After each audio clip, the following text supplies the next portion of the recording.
Seharusnya tidak boleh ada satupun manusia yang pergi ke pertandingan sepak bola dan tak pernah pulang. Ratusan orang meninggal dunia usai pertandingan Arema melawan Persebaya di Stadion Kanjuruhan di Malang. Siapa yang harus tanggung jawab ketika supporter sepak bola kehilangan nyawa? Kita bisa menunjuk jari, menuding ke banyak pihak, tapi mereka yang paling cepat muncul di depan kamera ketika kita mengangkat piala seharusnya juga yang paling cepat turut bertanggung jawab ketika kita mengangkat keranda.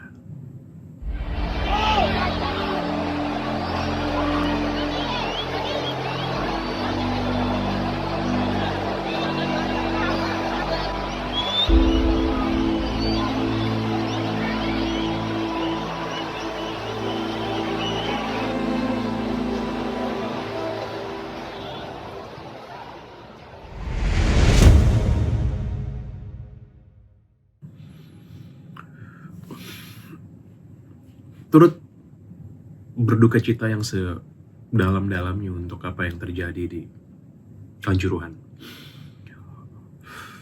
Sepak bola kita terlalu sering memakan korban nyawa. Gue rasa apa yang dirasakan oleh semua yang menyaksikan footage, foto klip dari tragedi Kanjuruhan kemarin, kita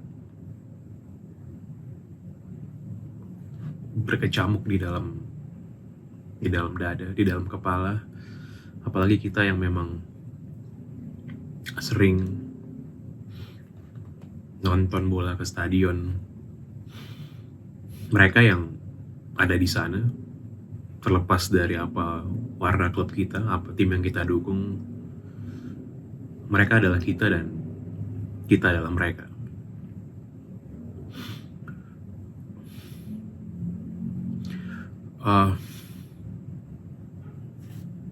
Gue cuma mau bilang ini,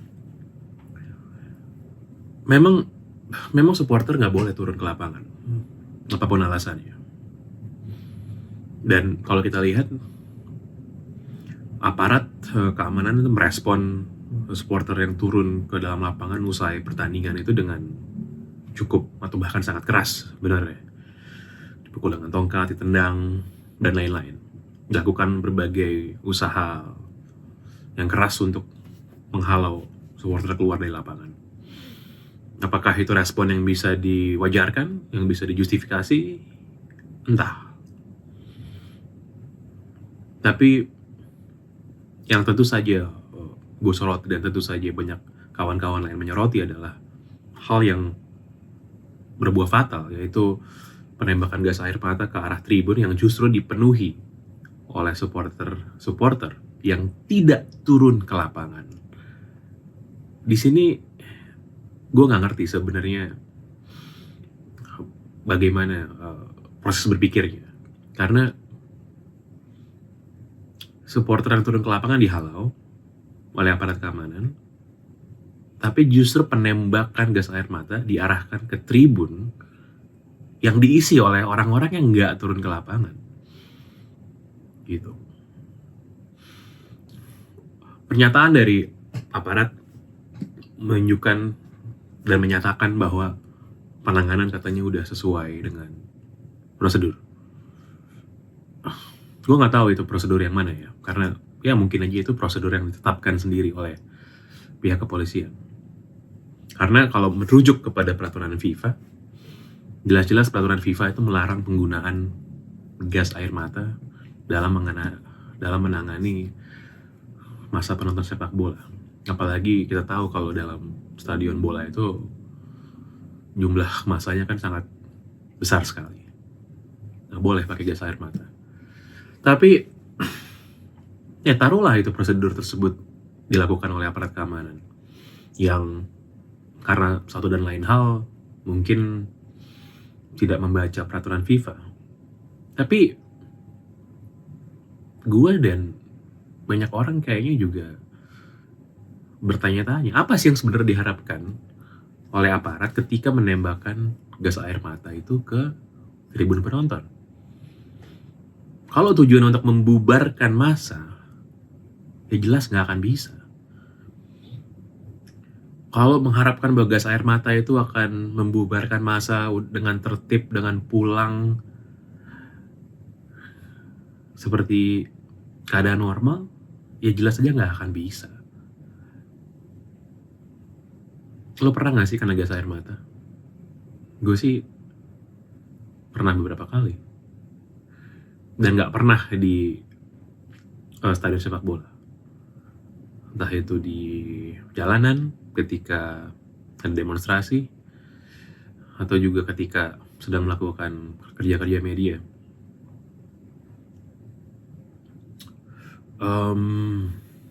Dan membubarkan massa itu di stadion bola sama di jalan raya ya jelas beda banget kan.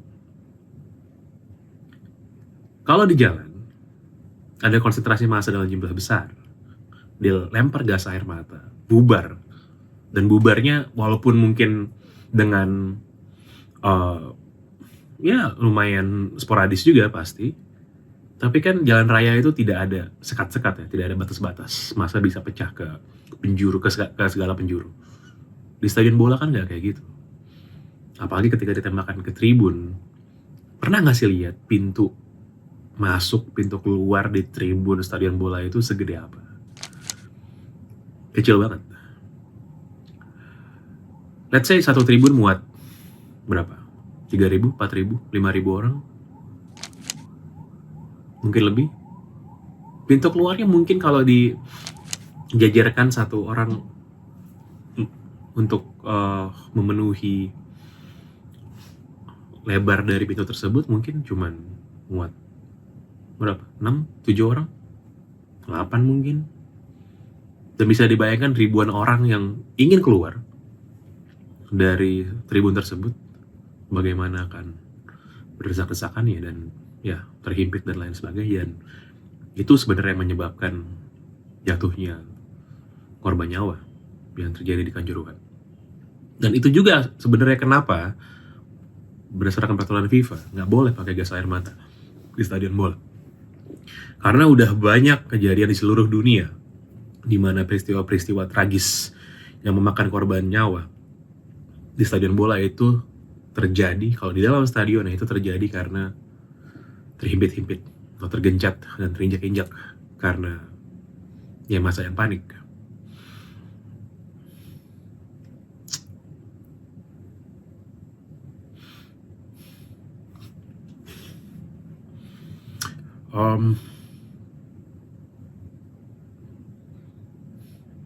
Banyak hal yang harus dijawab dan harus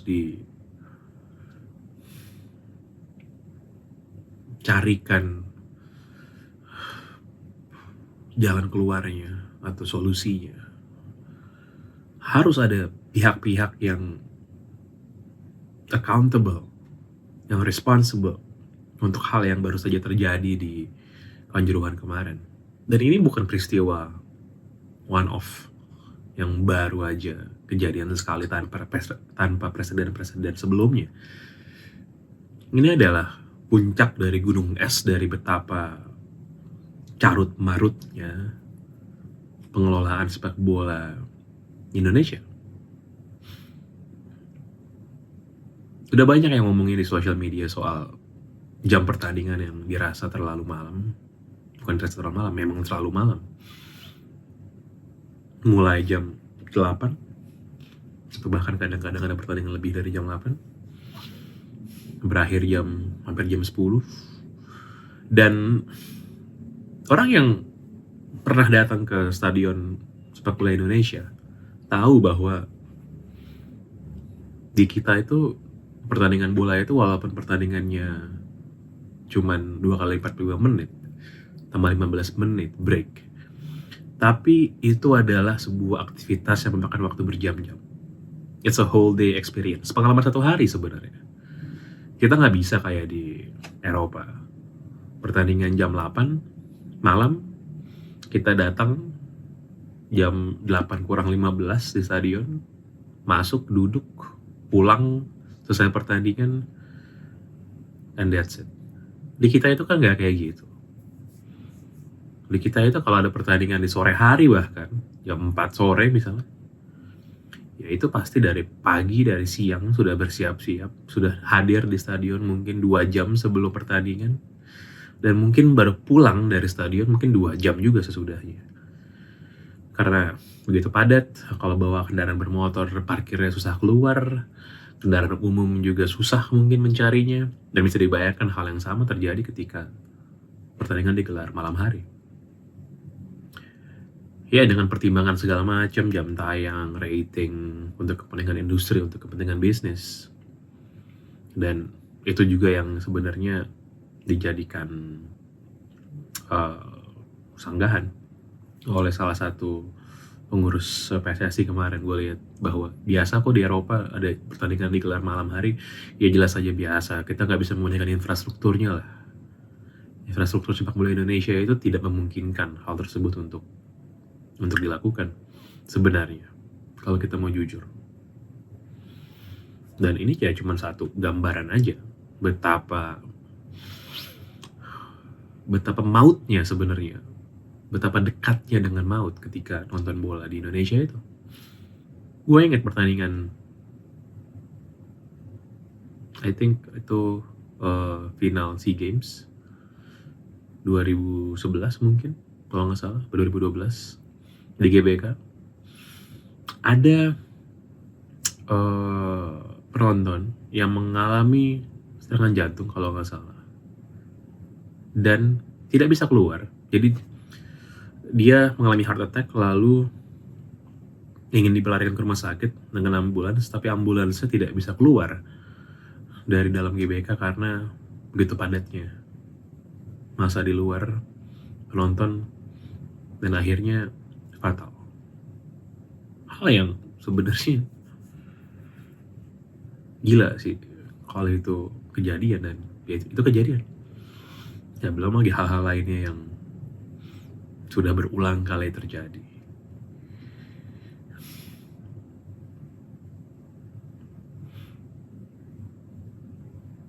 Ketika sepak bola menjadi sesuatu yang harusnya menghadirkan kebahagiaan, kesenangan bagi orang yang menyaksikan, tapi ternyata berujung kematian, kita jadi bertanya-tanya sebenarnya. Jadi sebenarnya sepak bola itu buat apa?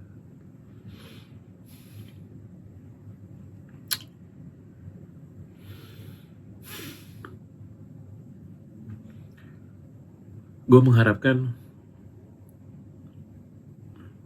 masalah ini diselesaikan oleh semua pihak terkait. Harus ada yang bertanggung jawab.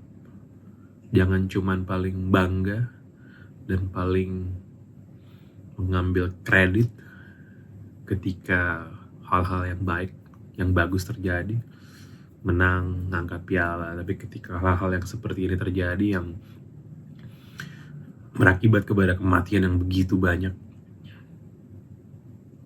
harusnya orang atau pihak-pihak yang sama pun juga berada paling depan untuk bertanggung jawab.